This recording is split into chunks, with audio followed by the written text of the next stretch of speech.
days to the start of the US Open. The new roof over the Arthur Ashe Stadium is in place and the scene is set for the best players in the world to take centre stage.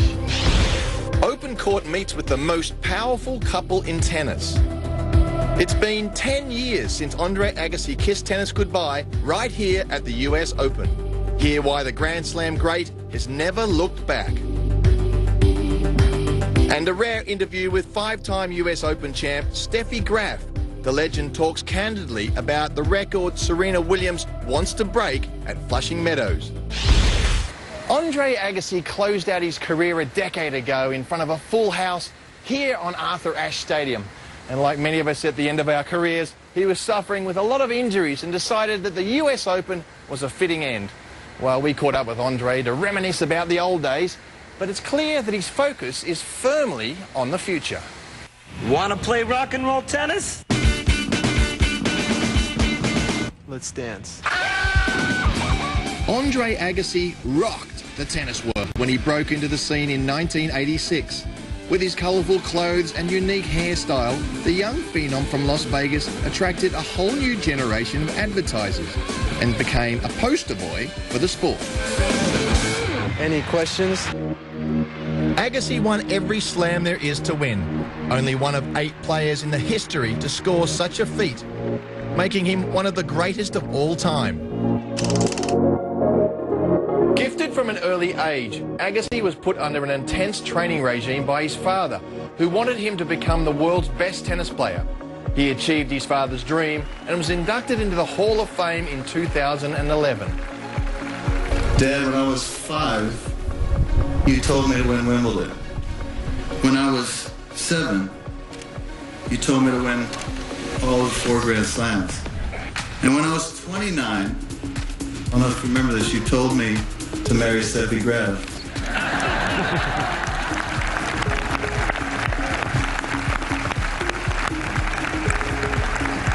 Best order you ever gave me.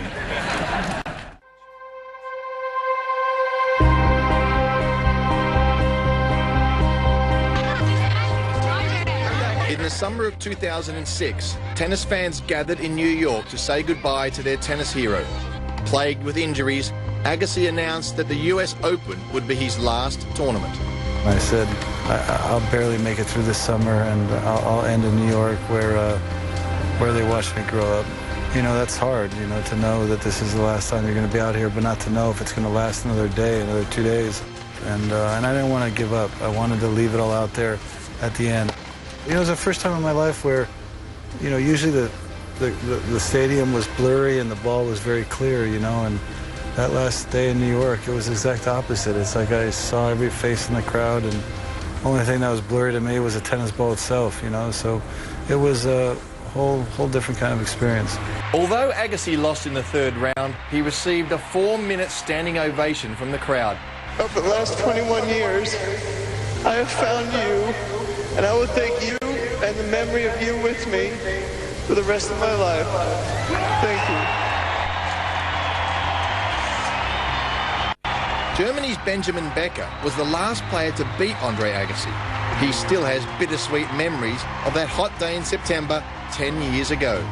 For me, it was an honor to be able to play him, compete against him. And then to win, obviously, made it a little bit sweeter for me, but at first I had trouble accepting it, that I was the guy who would defeat him, and felt a little bit embarrassed at first because you're just a guy coming up. And but for me, obviously, it will be a match that I will always remember as one of the most memorable ones.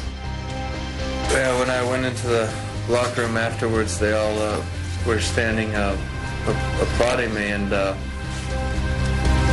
tell you, you know, the greatest applause that any person will ever receive in their life is that which comes from their peers.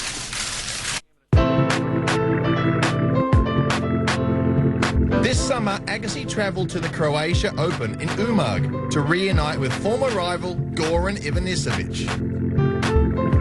I did him a favor a couple of years ago when I went to play exhibition in Germany, and I phoned him. I said, listen, this is the situation.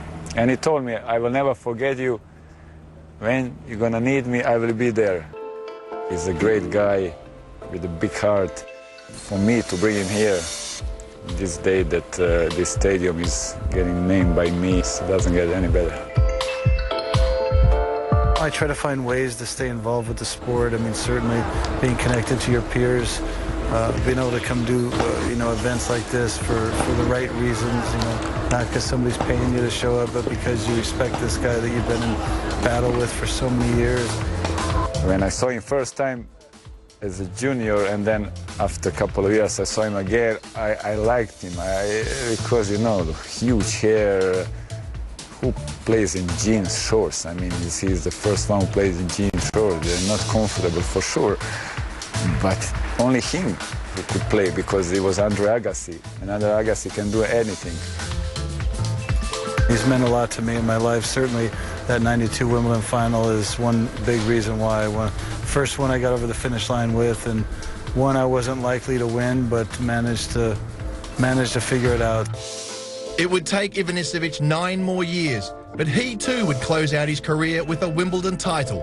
Agassi was watching as Goran closed out the biggest match of his career. When I won Wimbledon 2001, I received a fax from him, beautiful fax, and how he's happy and appreciate me winning that Wimbledon. I mean, that shows you how big he is, how big sportsman he is. Since hanging up his rackets at the age of 36, Agassi has turned his focus towards helping children. He's opened more than 50 charter schools in the United States to give at-risk children an education. His plan is to develop a total of 200 schools by 2020. I was very relieved to move on with my life. I would miss certain things, but it was always about the people. It wasn't about the applause, or it wasn't about the trophies. It was my goal to figure out ways to impact people more than just for a few hours, and I tried to do that generationally through my education efforts.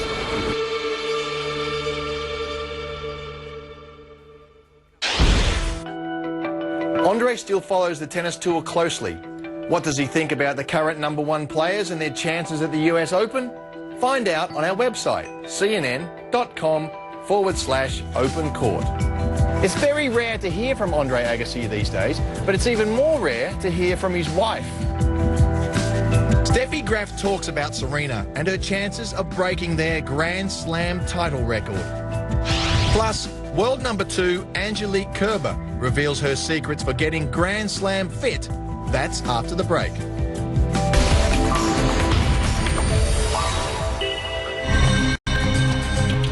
Open Court, in association